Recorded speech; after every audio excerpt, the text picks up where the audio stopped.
With millennials dishing out so much money on their adventures, how can they cut costs? How can they? I spoke to Octavio Blanco of Consumer Reports, who said it all depends on who you travel with and better be reading that fine print before you buy your tickets.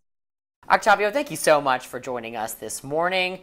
We're going to talk about airline fees and how they compare to each other. So like say if we go onto a site that's got multiple airlines on it, we see their prices, we see their fares. What might we be missing if we do that?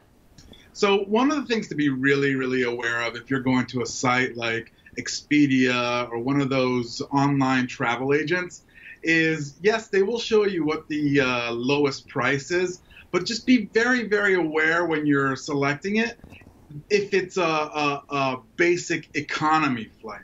You know, those sites will mark it as basic economy down in the page where you're looking for your fare, but they're not going to really tell you what that means, and that could mean all kinds of problems at the totally. Like it's like you get a really good deal on a ticket, and then you realize you're paying $100 to bring your backpack on. Exactly, and one of the big kibitzes is against the third-party sites is that, from what I've seen, is that they don't really explicitly say, hey, hold on, the fare that you're choosing is really onerous. There's all kinds of stuff that come along with it. Whereas the traditional airlines, they are very explicit when you click on a basic economy, because what they want to do is they want to stop you on your tracks, show you how onerous and difficult the flight is, and they want to try to upsell you to a more comfortable flight. So would you recommend that we book tickets through like these airline branded credit cards? Because when it comes to those, there's a ton to pick from.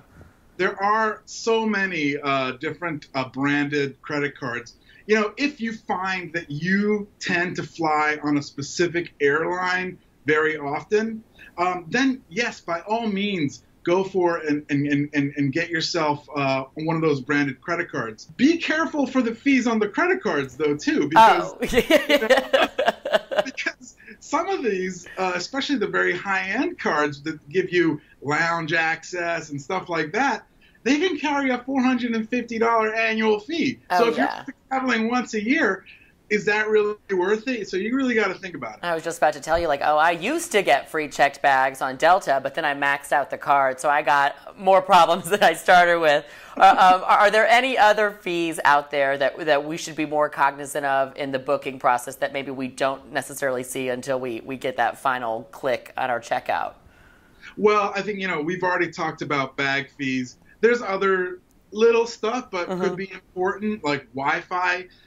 You might want to, you know, do some work on the plane, and sometimes the airlines may give you free Wi-Fi, or you'll have to pay for it, and it can be kind of pricey, like $20 for a full day of Wi-Fi. I spoke to you. He did, and if you'd like to dig deeper alongside me on those travel tips, head on over to consumerreports.org.